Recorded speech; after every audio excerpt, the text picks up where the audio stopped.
YouTube, what's going on today? Welcome back to Grim Entertainment in episode 7 of the Deck Rec series.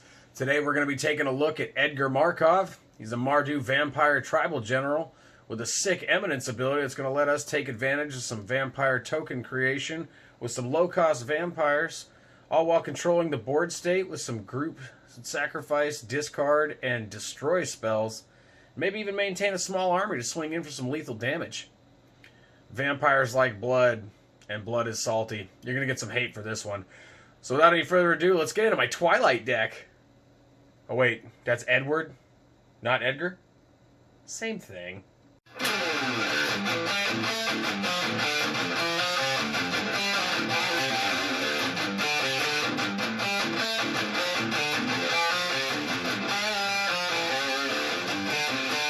And we're back. How's everybody doing today? It's been a minute. Appreciate you guys stopping by to check out this one. We're getting into Edgar Markov. You saw the intro. You clicked on the video. You know what's up. He's a 6-drop, 4/4, eminence ability. Whether he's in the command zone or on the field, whenever you cast a vampire, you create a 1/1 black vampire creature token. Alright. He also has first strike and haste for that 4/4. And whenever he attacks, you put a 1/1 counter on each vampire you control. He gets out of control. It's insane. He's got so many triggers. Alright, so let's get on into it. He doesn't have to be on the battlefield for you to reap the benefits of him. So let's start off with the lands. Actually, you know what? For those of you who want to just see the deck list, we're going to go ahead and pop that up. Give you about 5-10 seconds. If you need more, go ahead and pause it. That'll do it. Alright, so this deck's going to start out with lands. And then I got everything in converted mana cost. And I tried to go with the old ramp removal and utility, like always. So let's get into it. We're going to start off with 12 basic lands. It's got 32 total. We got a few plains in here. Nothing too special. I'm going to flip these over as we go. We got some mountains. 4 of them to be exact. Nothing crazy. And then we got some swamps. Ooh, a Seb McKinnon full art. Regular old swamps. Nothing special. Cool. Now we're going to get on in to the utility lands. We got Path of Ancestry. Entering tapped. Add a mana to your mana pool in any color, the commander's color identity. When it's spent to cast a creature that shares a creature type, scry 1. So every time you're casting a vampire, it's going to work good for you. Savai Triome, Mardu Triome comes in tapped. Reflecting Pool. Add to your mana pool 1 of any type that a land you control could produce. Easy. Command Tower. 1 for any color in your commander deck. Alright. Gemstone Mine. This one right here comes in with 3 counters on it. You can remove a counter to add 1 of any color. And then when there's no counters, you sacrifice this. Not a big deal. Rugged Prairie, this is a filter land. Fetid Heath, another filter land. Alright, Spectator Seeding. We're going to get into those Commander Dual lands, or the Crowd lands as they like to call them. They come in untapped as long as you have more than 1 opponent, which, unless you're playing late game EDH, probably going to have more than 1 opponent. I don't know how we got Vault of the Archangel right behind that, but we did. It's pay 4 creatures you control gain Death Touch and Lifelink until end of turn, or it just taps for a colorless. Nykthos, Shrine to Nyx. This one's a pretty good land. Go ahead and pay 2 and tap it to add any amount of mana equal to your devotion of that color. So this one can get out of hand if you have multiple spells. As long as you got more than 2 of a certain color, you can add more than you have to pay. Pretty good land. Works out well. Vault of Champions. We got the white-black version of the Crowd land. Luxury Suite. This one's from Battle Bond. They were calling them Battle Lands before they were calling them Crowd Lands, but Luxury Suite's just the Rakdos version. Again, those come in untapped as long as you have more than 1 opponent. The old Cavern of Souls in here. You're going to name vampires every time. And whenever you use this to cast a creature, it can't be countered. As long as the creature shares a type with the one you name. And we only got vampires and shapeshifters in here. Or changelings, I should say. Godless Shrine. This is a shock land. We got some fetches in here, so you got to have something to go grab. Sacred Foundry, another shock land. The old Blood Crypt. Surprise, surprise, third shock land.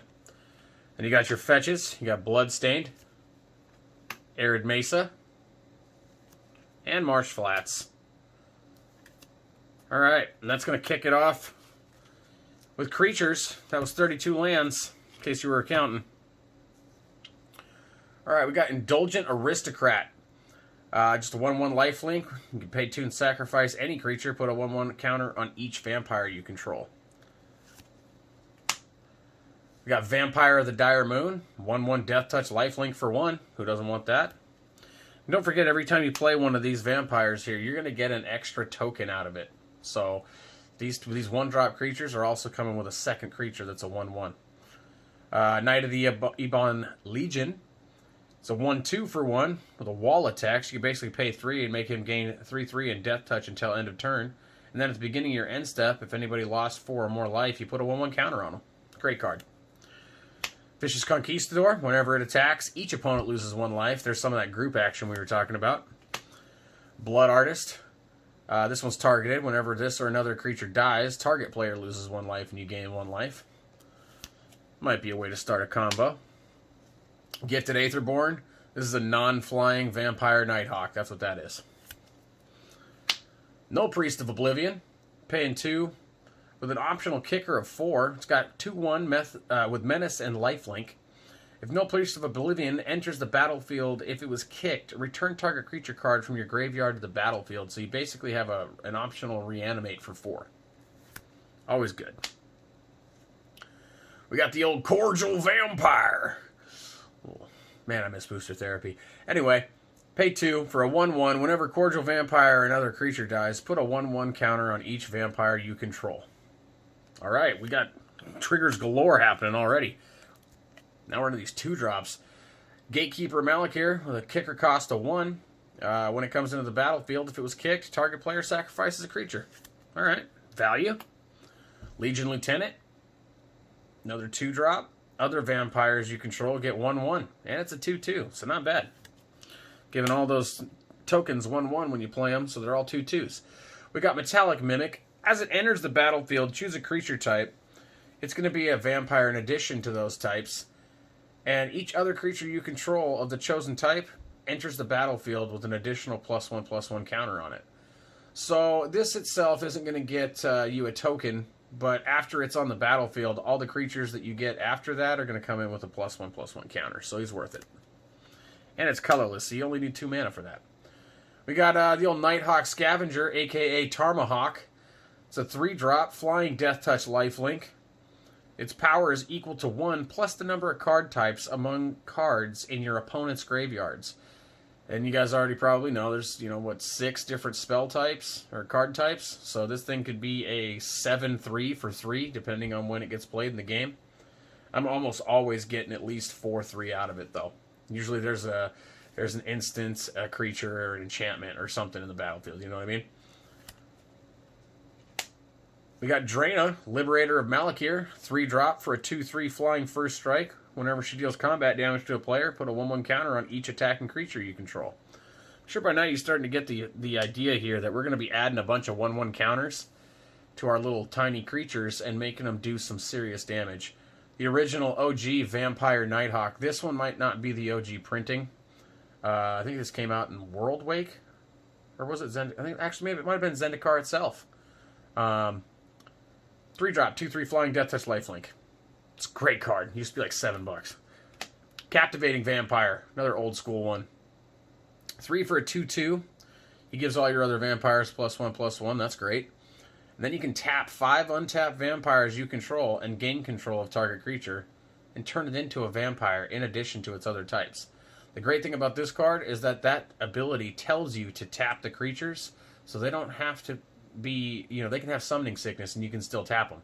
This card's ability tells you to do it. You don't have to do it to pay for the ability. So, Yeheni, Undying Partisan. He's a 3-drop, 2/2, legendary Aetherborn vampire with haste.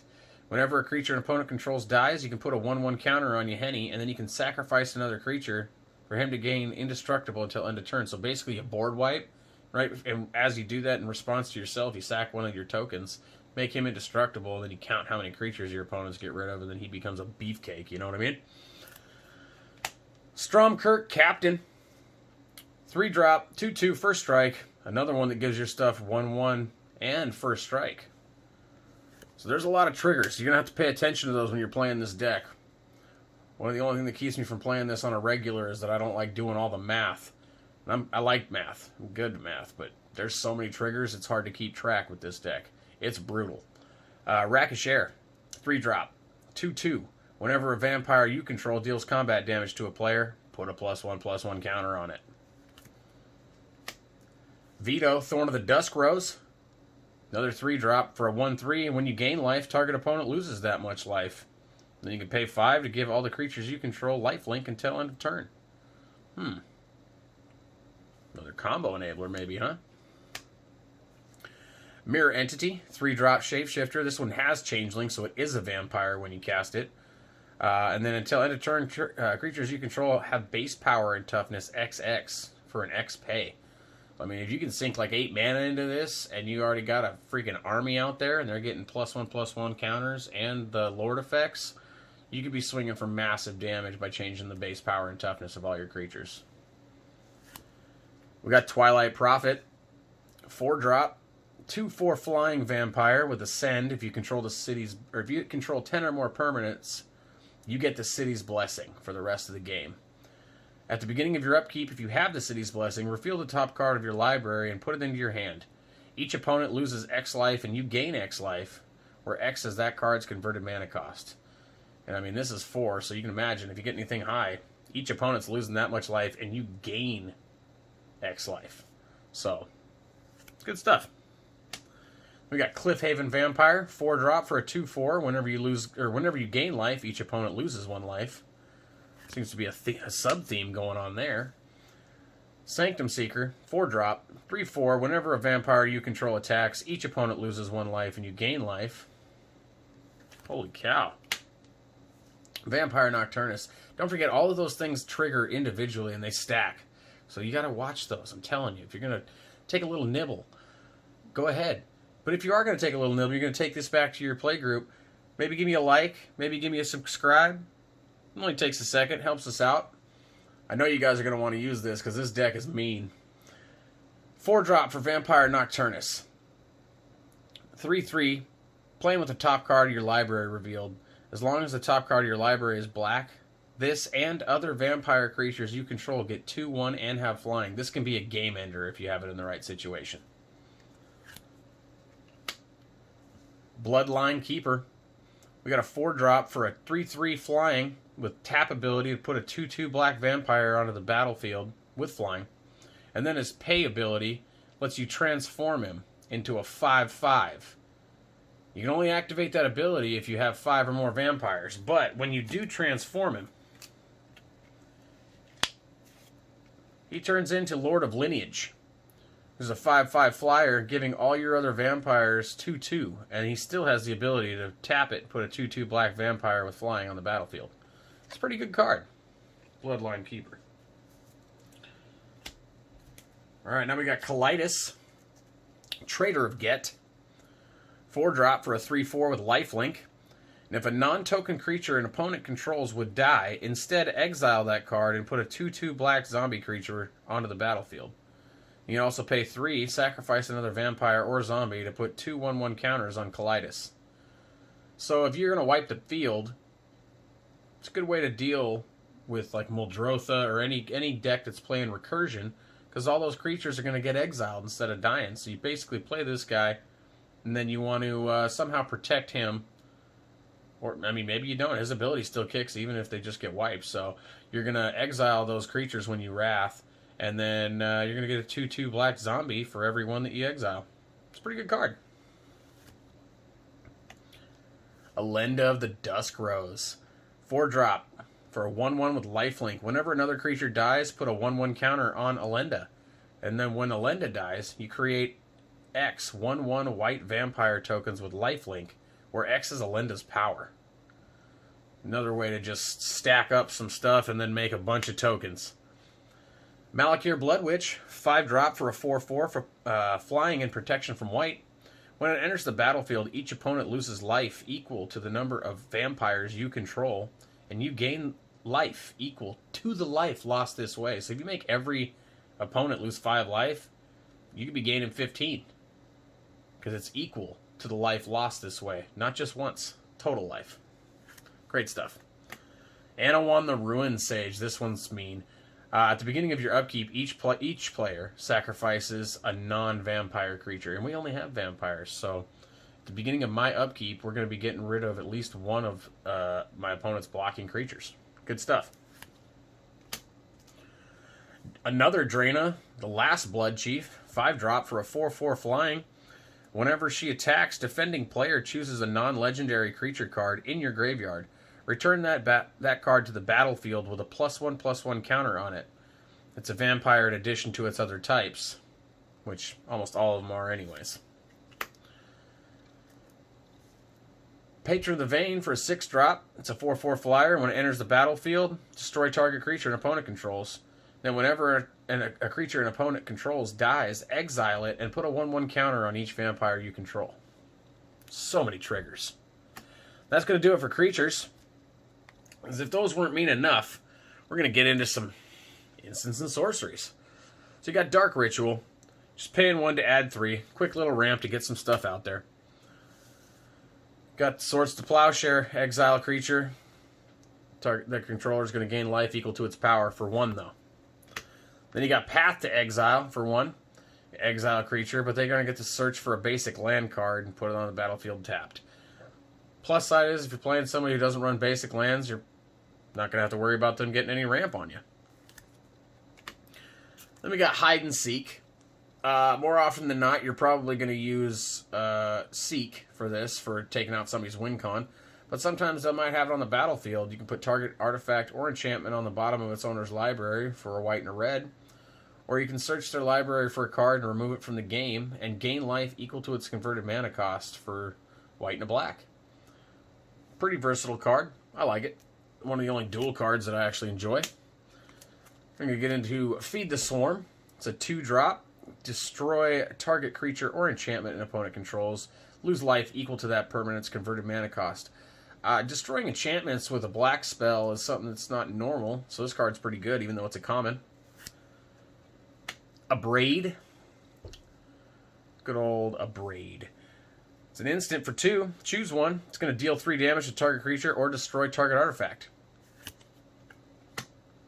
Smallpox. 2-drop. Each player loses 1 life, discards a card, sacrifices a creature, and then sacrifices a land. The whole goal of this deck is to be building an engine that's faster than what you're going to make people get rid of. So, yeah, we're going to get rid of a land and lose a life and get rid of a card and a creature, but we should be able to make up for that with the speed. You know what I mean? Especially since you're getting a token for every creature you play. Ooh, a little spoiler there. Next one is Victimize. Choose 2 target creature cards in your graveyard, sacrifice 1 creature, and return the 2 you chose to the battlefield tapped. For 3. So you're going to trade 1 measly 1/1 token for 2 of your best creatures out of the graveyard back. Fair trade. Got the Secret Lair. Party Hard, Shred Harder, Anguished Unmaking. It's a 3-drop for an instant. Exile target non-land permanent. You lose 3 life. Exile it. Doing a lot of exile in this deck, and that's the way we like it. I keep pulling too many cards at once, so you guys are having to see multiple. Crackling Doom. Mardu deals 2 damage to each opponent, and then each opponent sacrifices a creature with the greatest power among creatures he or she controls. Good way to deal with threats before you swing, or if they're swinging at you. Teferi's Protection, 3-drop until your next turn. Your life total can't change, and you have protection from everything. Everything. All permanents you control phase out. Exile Teferi's Protection. Great card. New Blood, 4-drop. There's additional cost to cast it. You can tap and untap vampire you control. Doesn't matter if it has summoning sickness or not. Gain control of target creature. Change the text of that creature by replacing all instances of one creature type with vampire. So you can steal some sort of lord like Elf or Angel or Sliver. Make it your own, and then whatever effect it gives its creature types, well, it's going to say Vampire now, so you're going to get those effects. Always a good one. Return to Dust. 4-drop, exile target artifact or enchantment, and if you cast it during your main phase, exile 2 of them instead. Good stuff. Disrupt Decorum. I love playing this card. Haven't got to very much lately. Goad all creatures you control until your next turn. Those creatures can attack each combat if able, and attack a player other than you. So if somebody puts out like 1,000,000 tokens, and somebody else has some answers for it with big stuff of their own, you just make everybody swing on each other until your next turn, because they can't swing at you. It's good. It's a good card. Creates a little chaos at the table. I like it. All right, we got Gruesome Menagerie. 5-drop. Choose a creature card with converted mana cost 1, 2, and 3 in your graveyard, and then return those cards to the battlefield. You saw how many creatures we ran through. We got plenty of options in the 1, 2, and 3 slot. So for 5 mana, we're going to probably be bringing back 3 vampires that do more than what, this cost to get them back. So value in this engine right here. Blood Tribute. 6-drop. With a kicker of tapping an untapped vampire you control, target opponent loses half his or her life rounded up. That's a good start. If you kick it, you gain life equal to the life lost this way. Ouch. Ruinous Ultimatum.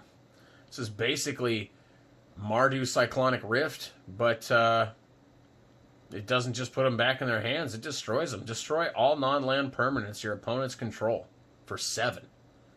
This is a field wrecker, and I love dropping it. You should see the jaws drop.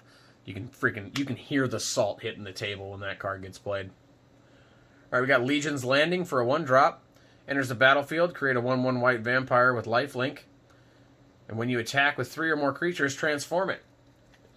When you transform it, it's just going to become a land.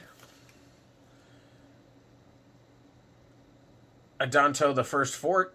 It's going to be a legendary land. Lets you add 1 white, or you can pay 3 and tap it to create a 1/1 white vampire with lifelink. Anytime you can have an enchantment that does something that flips into a land, that's always good. See Growing Rights of Itlamok for an example.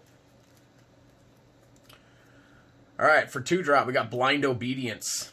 It's got Extort, so whenever you cast a spell, you may pay 1, white or black, and if you do, each opponent loses a life and you gain a life. Or you gain that much life. So they each lose 1, you can gain up to 2, 3, depending on how many opponents you have.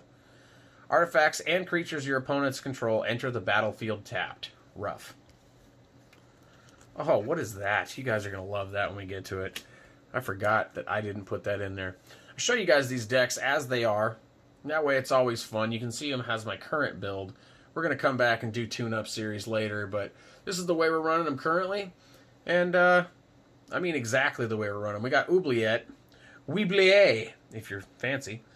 3-drop enchantment. When it enters the battlefield, target creature phases out until it leaves the battlefield. Tap that creature as it phases in this way. You can just lock away somebody's general.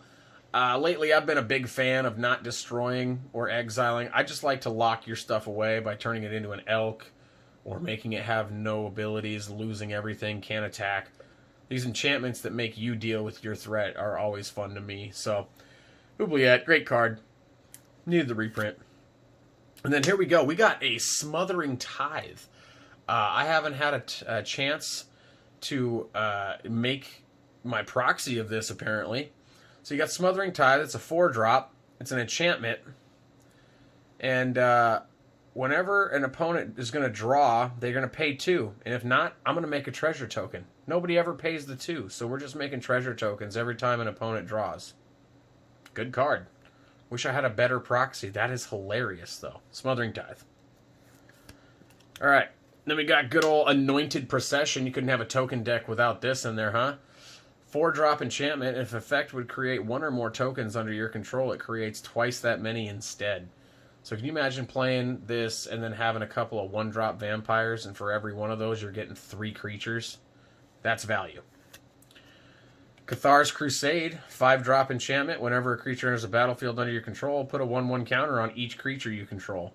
That gets out of hand real quick with this deck as well, because every time you play a creature, you're getting 2 1/1 counters on every creature you already have. Insane. We got the old Sanguine Bond. Whenever you gain life, target opponent loses that much life for 5. And that combos directly with Exquisite Blood. I kept saying combo this whole time because that's the combo you want. 5 drop, whenever an opponent loses life, you gain that much life. So with Sanguine Bond and Exquisite Blood, or any combination of the when you gain life, opponents lose life, and when opponents lose life, you gain life, you can just start an endless chain with any of those combos. That's why we have so many of them in the deck. Good combo, good card. Artifacts. We got Soul Ring, staple. You know what it does. Oh, jeez. We got Blade of the Blood Chief, 1 drop. Whenever a creature dies, put a 1/1 counter on the equipped creature. And if the equipped creature is a vampire, which it's always going to be, we're going to get 2 counters instead. Those are counters, not +1/+1s. Those are actual counters. So even if Blade of the Blood Chief gets destroyed, they stay. 1 drop with an equip of 1. It's a really good equipment for vampires. We got a Skull Clamp in case we get stuck early game. 1 drop. Equipped creature gets +1/-1. You know we're putting out 1/1 vampires, so whenever equipped creature dies, draw 2 cards. So you just pay 1, draw 2 cards, get rid of a token you have. Great way to draw in cards that don't have blue or green. Arcane Signet, 2 drop. Add 1 mana of any color in your commander's color identity. Good mana rock. Strionic Resonator. Any of our triggered abilities, we're going to be copying them for 2 and tapping this. You can choose new targets for the copies. So, 2 drop, pay 2, and copy an ability. Good card. Should be in anything where you got tons of triggered abilities going on. Hammer of Perforos, 3 drop enchantment. Don't really care about that second ability, but creatures you control have haste. That's the main one. That's the important one. Bontu's Monument. It's a 3 drop. Black creature spells you cast cost 1 less to cast, and whenever you cast a creature spell, each opponent loses 1 life and you gain 1 life. Trying to start that combo off, you know? We got Smokestack in here. This is one of the ones where Edgar Markov's Eminence ability is going to allow you to create some tokens that you're going to be able to sacrifice. So you're going to pay 4. During your upkeep, you may, don't have to, you may, put a soot counter on Smokestack. During each player's upkeep, that player sacrifices a permanent for each soot counter on Smokestack. So basically, we're going to start off with 1. We're going to try to play a creature every turn. And that way, when it gets back around to us, we can sacrifice 1 creature, but our opponents have to do it as well. But they're not making tokens, right? Or hopefully not making tokens. So you're going to get to generate a nice little board advantage by making them get rid of something every turn. And all you got to do is get rid of 1 of your free tokens from the Eminence ability. And then if you up it to 2 or 3, most people just can't hang. They're not going to be able to get rid of 2 or 3 permanents every upkeep, and so they just concede. Good way to win. We got Door of Destinies for 4. Whenever it enters the battlefield, choose a creature type, vampires. Whenever you cast a spell, the chosen type, put a charge counter on it. Creatures you control, the chosen type, get 1/1 for each charge counter on Door of Destinies. I've had this thing up to like 6 or 7. All my vampires are swinging in for 8/8. It's crazy. It's crazy. Vanquisher's Banner. 5 drop. Choosing vampires every time. Creatures of the chosen type get +1/+1. And whenever you cast a creature spell of the chosen type, draw a card. Another little draw engine. Always good to have. And then I think we got 1 Planeswalker in here. It's going to be Sorin, Imperious Bloodlord. It's a 3 drop for 4 loyalty counters. +1, target creature you control gains Death Touch and Lifelink until end of turn. If it's a vampire, put a 1/1 counter on it. Other +1 is you may sacrifice a vampire. When you do, Sorin Imperious Bloodlord deals 3 damage to any target and you gain 3 life. Alright. And then his -3 is you may put a vampire creature card from your hand onto the battlefield. So, I mean, you can play this, +1 him, give your stuff a 1/1 counter, lifelink and death touch till end of turn. Or you can play this and then play your highest cost vampire for free, which could be a 6 drop. You never know. But this deck's fun. That's my take on Edgar Markov. The old Twilight deck, as we say. If you guys like that, let me know. If you guys have anything that I'm missing, let me know. If you want to copy some of this and use it at your table and let me know how bad you smash your pod, let me know that as well. If you do want to just take it and run, that's fine. Leave a like on the way out. Maybe give me a subscribe. And we'll see you on the next video. Love this series. Love the support. See you on the next one.